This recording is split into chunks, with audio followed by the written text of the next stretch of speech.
Good everyone. I hope you guys have an amazing day. So what I'm going to do today, I'm going to do a very tiny episode around sustainability design.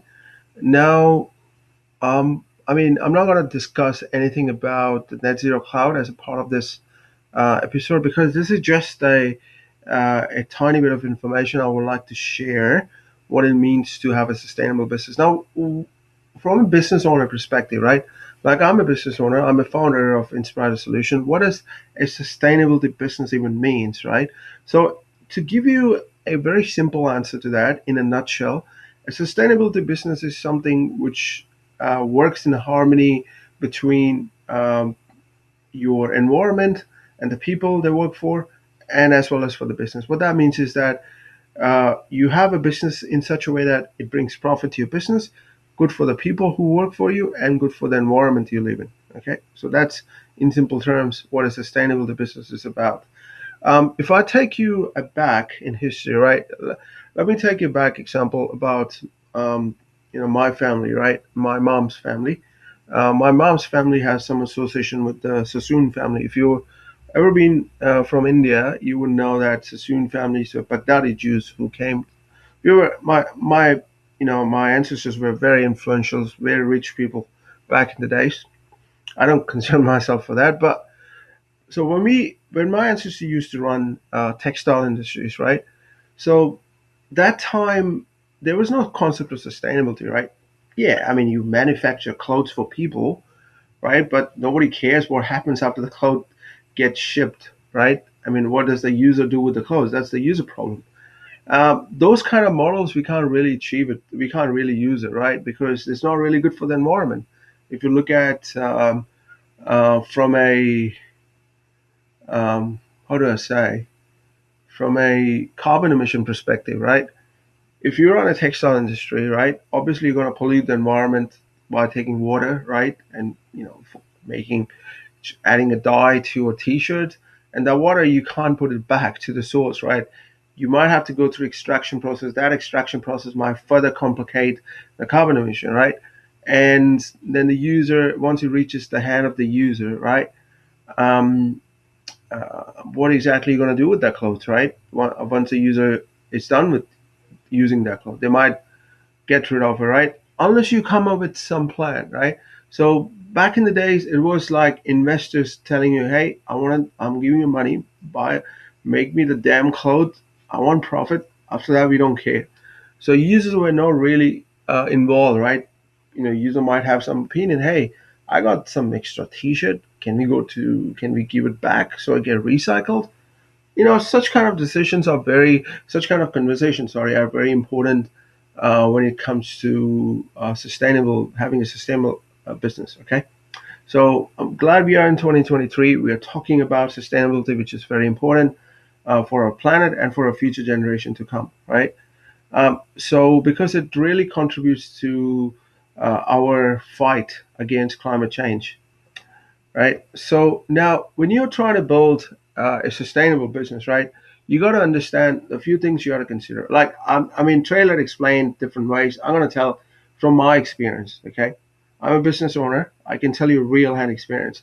So, sustainability, what it means for me. Okay, so first of all, we need to tell the clear stories, right? Storytelling is very important. Why does it even matter we talk about sustainability? Um, so climate scientists, right? They've been trying hard for the past 10 years to tell people, hey, we got a climate change problem. This is the data. But do you think that really helped? Not really, though, because most of the climate change data is quite abstract. You think a farmer sitting in the remotest corner of Greece, or a farmer sitting in the remotest corner of Mongolia, or a farmer sitting in Kazakhstan will understand scientific data. They might tell you, hey, we are seeing a weather pattern change. They might see the livestock getting impacted. From their land perspective, they might give you information, right? But not the scientific information like carbon emission ratio, emission factor. They have no clue about it, right? So as long as we don't empower user with the right information, right?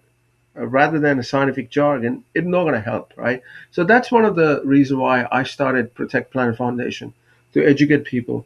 In the future, we have plans to talk to local climate change people in different countries, like in Greece and uh, Belgium, in India, Bulgaria, Brazil, you name it, right?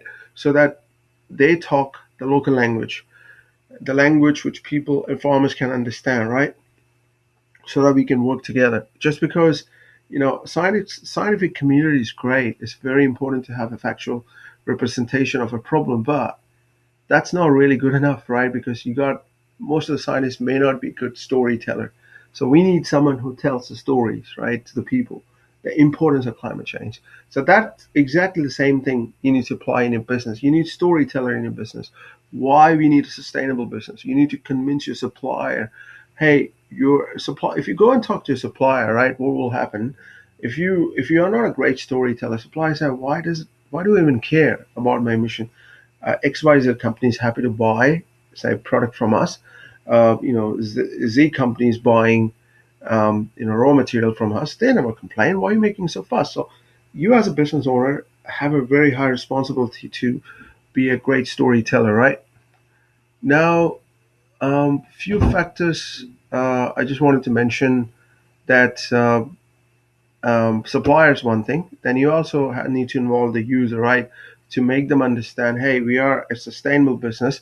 Sometimes you might see a price rise. Reason why? Because we wanted to do good for the community and good for the environment. So you need to have the right story in place, right, and accurate story. I'm not saying to make up the story, but just to have the right story which reflects your mission statement of your foundation or business you run. Okay, then you need to factor, like I gave you an example of the textile industry, right? If you run a textile industry, it becomes your responsibility, or to have a plan of action in place. What you're gonna do once the product hits the uh, shelf life, right?